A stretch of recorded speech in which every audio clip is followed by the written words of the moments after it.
All right, time for the first video of the day. I have not done anything to prepare for this one. I'm doing the whole thing on the fly.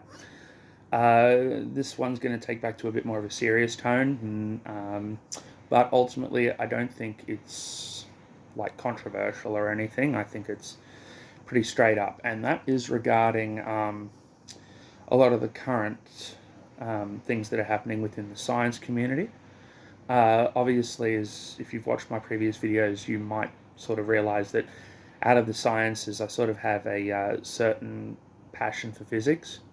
Um, I'm not real good at math, but I do like trying to wrap my head around the concepts. If you want to get into things like biology and chemistry, such like that, I'm not so good. I drop off pretty heavily there, especially with chemistry. Um, But the point I wanted to make was it doesn't really matter what field of science you're in. I'm noticing there's like this really big rift at the moment, sort of between people. I mean, there's more to it than this, but to put it simply, that just it seems you're either on one team or the other in your science group, and it tends to be generally either you're on the side that says we need to look for new evidences and consider the fact that a lot of things and times that have happened prior to modern civilization might not have looked the way we expected them to, and we need to keep an open mind. A lot of people are sort of saying that in regards to ancient civilizations, but it's applicable to a lot of things. Like whether you want to talk about like extraterrestrial contact and the Fermi paradox and that sort of thing, or whatever it is. It certainly seems to be that there's two schools of thought. You're either on Team A or you're on Team B, and it's Team B is more that no, everything that we've figured out in the past is 100% correct. The stuff Team A is pointing at is just nonsense, so on and so forth. Um, and that might be true for some things, but it's not for others. And the big problem that I have here is with some people on Team B, and that is that they're being closed minded. And when I say being closed minded, I'm not talking about like a spiritual thing or a political thing. I'm speaking specifically in regards to science. And the reason why that's a problem is because as I actually said in my first video, if we don't keep putting new theories forward, whether they are proved, refuted, whatever, it doesn't matter. But we need to keep putting them forward, because if we don't, then science can't progress. And then obviously, once someone comes up with a theory, that theory then needs to be tested before it's proven. And someone will have a hypothesis, and then I believe it actually needs to be proven by a few scientists. Like the one proof is not, there needs to be a few that are verified independently. I think it's like three. I don't actually know. It's just that's way back here from long ago. Um, but the thing that sort of gets me is that there's a few people out there. I'm seeing these people online mostly, and I'm assuming that at least some of them have degrees. And the people on Team B, they have their degrees. They certainly seem to. They have all their paperwork in check. Whereas people on Team A, that's a little more questionable. And because of that and the things that Team A are saying, I can understand why Team B has the point of view that they do. But I think the problem with Team B is they're not willing to look past current knowledge. And some of them, actually, I find this is a big problem with Team B. If you challenge their theories, which, most of which have been largely accepted by the scientific community for a long time, they get cranky and they get very self-defensive. It's almost like you're attacking them personally. We see things like that in all kinds of societal and such like things all the time these days. But I think within the science realm, that's a little bit sad. When we're discussing science, science purely is it's factual. It's nothing but, and therefore anything that is put forward as a theory should be looked at. It shouldn't be put down or downtrodden, at least not until it's disproven. And the thing is, we don't really seem to be doing that. We just sort of seem to be arguing with each other. Um, Now, from what I've said there, you can probably tell that I think that both Team A and Team B have good points. They both do. Um, the one thing that I find that I think is sort of really the catalyst here is the people who are on the extreme lengths of Team A and the extreme lengths of Team B just seem to be in massive amounts of opposition to each other and won't even listen to what the other person's saying. I'm thinking, for example, like, say, if you had a debate between Michio Kaku and Neil deGrasse Tyson, those two are on completely different ends of the spectrum in regards to those theories, and neither one of them is 100% correct. Neither one of them. But the problem I have here is Michio is very open-minded, possibly to the point that maybe he's a bit too open-minded. But Neil is awfully closed-minded. Neil does not like his his points of view or his facts or whatever he chooses to say. He doesn't like them being challenged. And when someone does challenge them, he gets cranky. And that is not the kind of attitude that a scientific person should be displaying. They should be listening to the alternatives and, if nothing else, consider what that person is saying.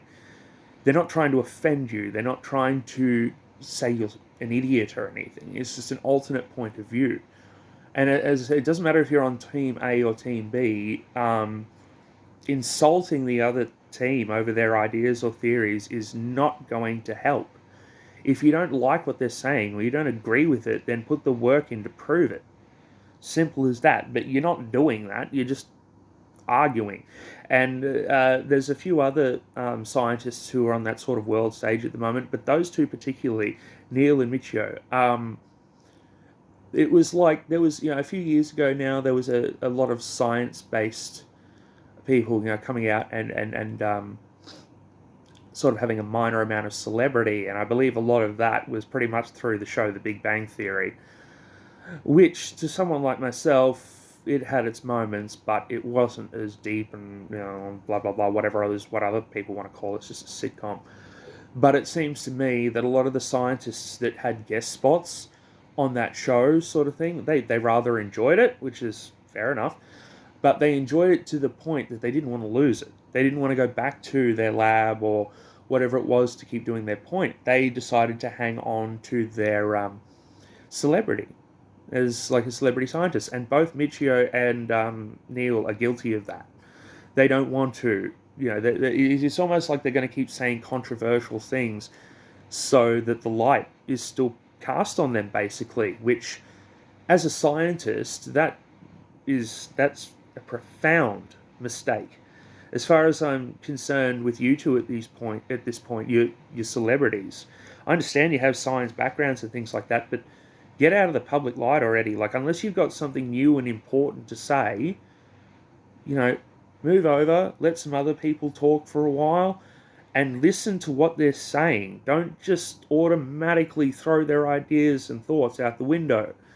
I understand that there are certain people from certain institutions and such like that have certain degrees in that which make them sort of more qualified to speak on these things. That's a given. But even some of those people are being downtrodden. And as I said, it's sort of like the political spectrum. Once again, it's just left, right, left, right. Well, what about all that possibility in between? And I know a lot of people sort of say that, oh, that's a cop-out or whatever. It's not a cop-out. It's not a cop-out. If you are at the point where you think you're either on Team A or Team B, whether it's scientifically, politically, or whatever it might want to be, all you're doing is pigeonholing yourself. That is all you're doing. You need to allow yourself to have an open mind to accept the possibility of change and that perhaps not everything you know is right. Okay? Because humans have this certain issue where we sort of get to a certain age and we have this idea of how the world around us works and such like, and once we make that point, that position in our minds, it's very rare that will be changed. And a lot of time when people are challenged on that, they get very defensive to the point that they can get angry. And that's the problem here. We need to Accept the fact that not one person is right all the time, ever. Ever, full stop. You might not agree with them, fine. If you really want to disprove them, if you really got a problem with what they're saying, then go and put the work in to refute it. But we're not seeing that. It's just argument, argument, argument. It's like science is turning into politics. It's ridiculous. Just with that being said, I could give a few other examples of scientists who are in this position and such like, but I don't think I have to. I think that sums it up. And I just think that it's important to listen to all points of view. If you don't agree with it, all good, all good. Just don't let it bother you. Don't let it bother you. And if it does, then do the work to show they're wrong. I mean, it's as simple as that, really. I do not have a degree. I am not a qualified scientist by any stretch of the imagination. Yes, I have a keen interest, and I have for a long, long time. And yes, there are other minds within my family who are similar and do have such like things. But that's not the path I chose to take. I'm a musician by choice. If I so decide later in life that I'm too old and I don't want to do this anymore or whatever it might be, then I probably will return to the sciences, my early learning passions. Maybe one day. But that being said, it doesn't change the things that I've pointed out here. Take it for what you will, and obviously form your own opinions, your own theories, and all that, and listen to what these people are saying, because it doesn't matter if you're on Team A or Team B or whatever it is. The fact is that these people are the leaders in the field. They're the ones who know. That's great. That's all well and good. We need these people. But the issue I have here is the issues that they have with each other. They should be working together to prove what's right and disproving what's wrong rather than arguing with each other. Scientists aren't religious people. They're scientists. And with that, I conclude the video. Cheers.